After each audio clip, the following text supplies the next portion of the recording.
The late-night set didn't just hum with anticipation. It felt like it could snap under the weight of a legend ready to speak his unfiltered truth. The Jimmy Kimmel Live stage vibrated with electricity.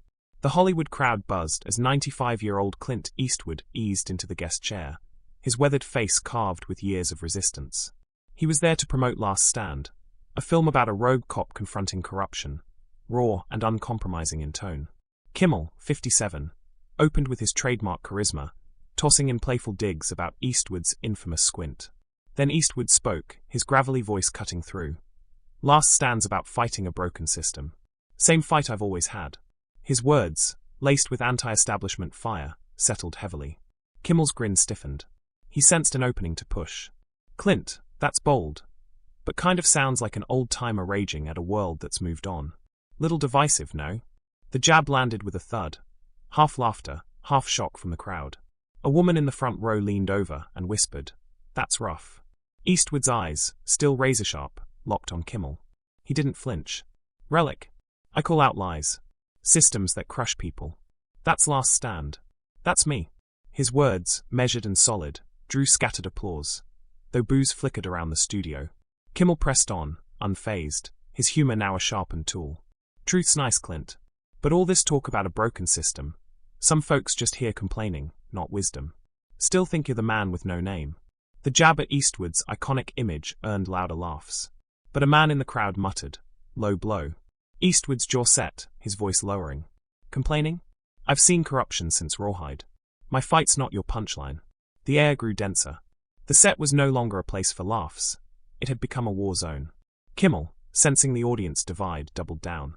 "Fighting's noble, Clint, but your tone? Feels more hostile than heroic. Cool doesn't mean cutting people down." Eastwood remained steady. "Cool. I've stood for what's right since High Plains Drifter. Your jokes don't shake me." This time, applause erupted, stronger now, though hecklers still barked from the back. Kimmel's confident grin flickered. Still, he fired again. "Writing's one thing, Clint. But stirring the pot, does that sell? Is Last Stand truth, or just old grudges?" Eastwood's hand gripped the armrest, his words now embers. "Stirring the pot? I shine light on rot. Last Stand is truth, not your setup for laughs." A woman in the audience stood and shouted, "Tell him, Clint." The sharp exchange stripped away the show's shiny veneer. Kimmel had aimed to rattle the legend, but Eastwood, tempered by decades of hard-edged roles, didn't budge. The stage lights flared hotter, casting long shadows over the growing rift. Eastwood's message, fighting back against systemic decay, was the spark. Kimmel's insult fanned it into fire. Offstage, producers exchanged tense looks. This wasn't the segment they planned. What was meant to be light-hearted promo was spiraling into a collision of conviction and provocation.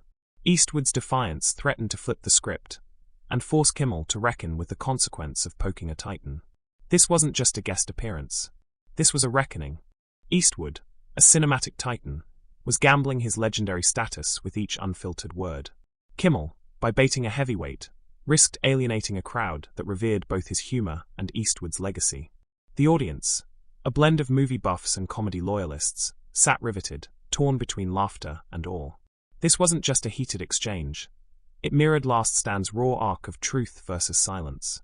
The late-night set was now a front line. Eastwood's voice echoed again, unwavering. "Last Stand's my truth, not your gag." The tension snapped like a live wire. Kimmel's playful mask slipped. He had called Eastwood a relic, after the 95-year-old actor had linked his film's rebellious themes to a personal battle against corruption. Now, with his voice laced in sarcasm, Kimmel pushed deeper. "Truth's fine, Clint. But your system's rotten stuff? Sounds like just another tired rant. Not that Gran Torino grit." Laughter spiked again, though a man in the front hissed, "Unfair." Eastwood held firm, staring down the host. "Tired? I've called out lies since Fistful of Dollars. My rants have teeth." Kimmel, sensing the room fracture, held the line. "Teeth? Maybe. But your anti-establishment shtick? It's a far cry from the wisdom of Sully." Eastwood's grip on the chair tightened, his voice a slow burn. "Shtick? I call out what's broken. Last Stand is my stand, not your late-night skit." This time, applause burst through, passionate, though not universal. Boos still lingered in the corners. A woman toward the back shouted, "Keep it real, Clint." What once was light banter had become a crucible. The air thickened, heavy with friction. Kimmel, Ever the seasoned provocateur jabbed again. Fighting's one thing, Clint, but this kind of fire? Some say it's reckless, not righteous. You ever regret fanning these flames? Eastwood's eyes blazed. His answer rumbled. Regret? I've fought for truth since High Plains Drifter. Your cheap shots don't faze me. The audience surged, some rose to their feet, others booed, the divide drawing sharper lines. Kimmel's grin slipped again, but he pressed on. Truth's noble, Clint. But these rants, don't they drive away fans who want that $1 million baby grace? A sharp intake of breath swept the crowd. A man near the back muttered, That's too far. Eastwood leaned forward. His voice cut with surgical precision. Drive away? I speak for people crushed by lies. Last Stand is their story, not your joke. The back and forth, raw and relentless, ripped through the show's polished structure. Kimmel thought he'd playfully prod a legend, but Eastwood, unshaken, met every jab with steel. His career, Dirty Harry Unforgiven, had made him a symbol of unyielding will. That same fire now lit up the set. Kimmel's offhand insult, meant to spark laughs, had ignited a blaze. Eastwood's passion, tied deeply to his film's narrative of a rogue cop challenging authority, was shifting the tone. Producers offstage were murmuring, clearly worried. This wasn't a scripted clash. It was an explosion. The audience leaned forward. Some clapped, others shook their heads. A woman wrapped in a scarf applauded sharply, another just whispered, He's going too hard. Kimmel, undeterred, looped back, his smirk thinner now. Stories are great, Clint. But this tear-it-all-down stuff? Feels more like chaos than courage. Still see yourself as the hero? Eastwood's voice dropped, rough, gravelled, unwavering. Hero? I reveal the rot. Last Stand is my fight, not your stage prop. The declaration cracked through the room. Applause exploded, but jeers still pierced the cheers. The stage was teetering on collapse. The segment was no longer about promoting a movie. It was about belief, and the right to voice it without being turned into a punchline. Kimmel's edge had triggered a firestorm, and now the show was burning. The stage lights flared hotter, casting long shadows across the battleground. What had begun as a promotional segment was now a crucible, cracking under the weight of two clashing worldviews. Kimmel's remark had set it off. Eastwood's iron stance had turned it into something historic. The late-night crowd, a swirling mix of laughter and unease, watched as conviction collided with comedy. Eastwood, still seated, unmoved, spoke again. Last Stand isn't a skit. It's truth. Yours is the game. Kimmel, visibly rattled, tried to pivot. Clint, it's just talk. Your passion's real, no doubt. But maybe ease up. The 95-year-old legend slammed his fist against the chair's armrest, eyes blazing. Ease up? You called me a relic. Trashed what I stand for. Last Stand isn't entertainment to me. It's truth. It's lived. The studio trembled beneath the surge. A pocket of the crowd began chanting, Clint. Clint, while boos continued from corners. A man in a cap shouted, He's right. Off stage, producers scrambled, barking into headsets. Get ready to cut, one warned. We're losing control. Kimmel, trying to defuse, offered a thin laugh. We're just talking, Clint. I respect the fire, just not sure this is the place. But Eastwood stood now. His frame straight, eyes searing through the haze of applause and outrage. The place? You made it the place the second you mocked my truth. Last Stand isn't your joke. It's a voice for the crushed. The audience roared again. Security stepped closer, a quiet but firm presence on the fringes. A producer hissed, This is spiraling. Kimmel, eyes darting toward the crew, stayed seated. Okay, Clint. Let's talk about the film. It's Oscar buzz. It's a masterpiece. The shift fell flat. Too late. A woman in the third row stood and shouted, Don't backpedal. The air was charged. Some viewers were filming now. One man muttered, he owned the stage. Another replied, he hijacked it. Kimmel tried again. Clint's film is powerful. Let's focus there. The movie's message. But Eastwood had already reached for his hat. He slipped it on slowly, his voice rising for the final blow. Talk. You slandered my fight. I said my piece. Spin it how you like. The declaration landed like a gavel. Applause and boos clashed like cymbals. Eastwood turned and strode toward the stage's edge, his steps deliberate. Mr. Eastwood, please, exit now. A producer called out as security flanked him, a grim sign that the segment had unraveled. As he reached the edge, Eastwood glanced back once. The show's over, he said. But the truth doesn't stop when cameras do. The lights burned above.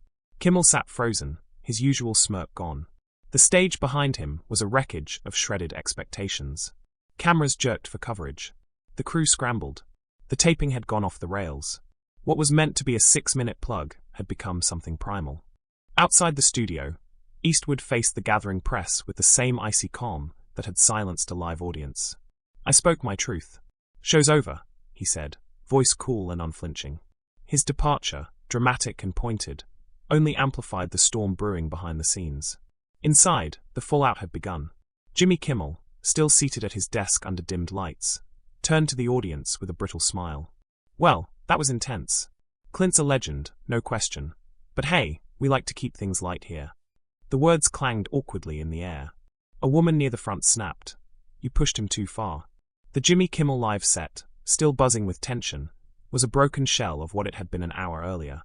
The sharp edge of Eastwood's truth had split the show down the middle. The crowd was no longer an audience, they were a jury. Eastwood's fury, triggered by Kimmel's relic, dig, and sharpened by Last Stand's anti-establishment tone, had turned the night into a televised rupture. Some viewers rose to cheer. A man near the aisle hollered, "Clint's the real deal." Others remained seated, arms folded, loyal to Kimmel's comedic reign. In the wings, producers were in crisis mode. One muttered to a colleague, "This is a mess. He's untouchable, but we can't air this raw." Technicians rushed to reset the stage. Lighting cues were killed.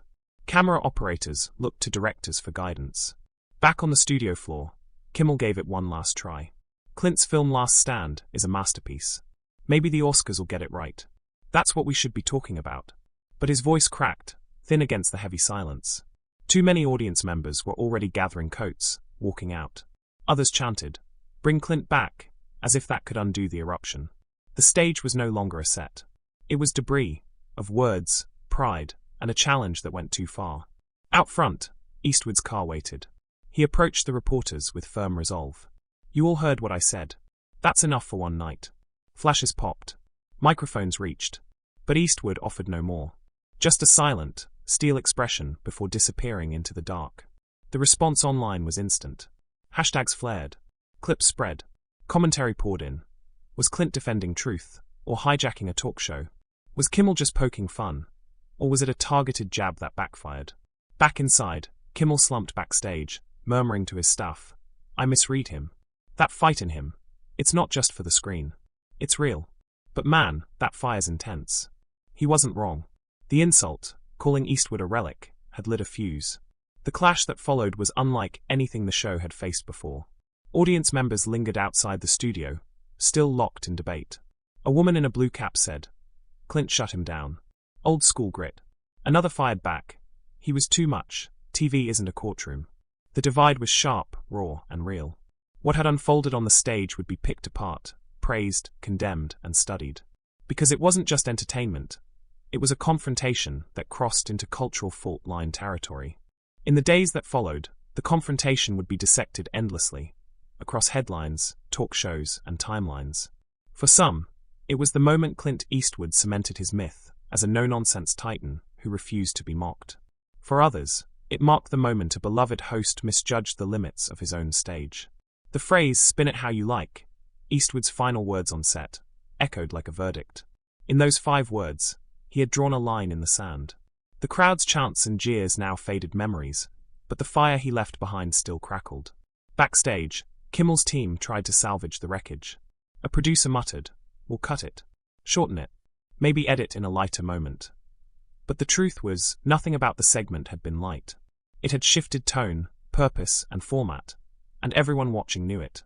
The Jimmy Kimmel Live stage lay metaphorically in ruins.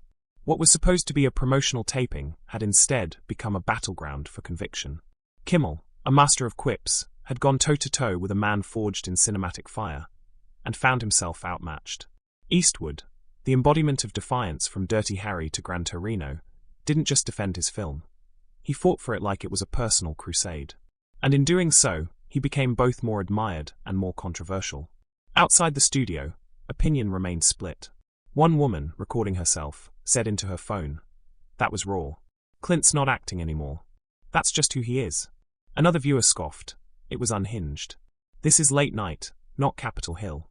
In the digital aftermath, hashtags trended. Hashtag Clint vs. Kimmel. Hashtag Last Stand.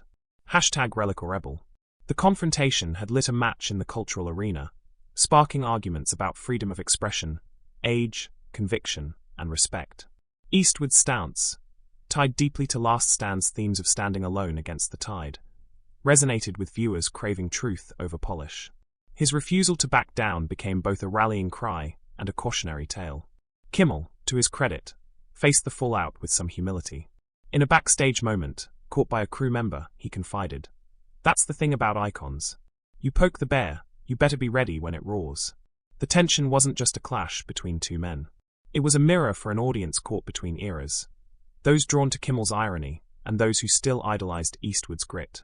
In the end, the taping wasn't merely a derailed talk show segment. It was a seismic moment. A reminder that legends don't always play along, and that even in a world built on laughs, truth still carries a punch. So, what's your take? Did Eastwood's fire solidify his myth? Or did Kimmel simply pick the wrong stage for a sparring match? Let us know below. And if you love showdowns that shake the stage, subscribe. Because in a world of jests and unshakable resolve, the fiercest voice is the one that never bends.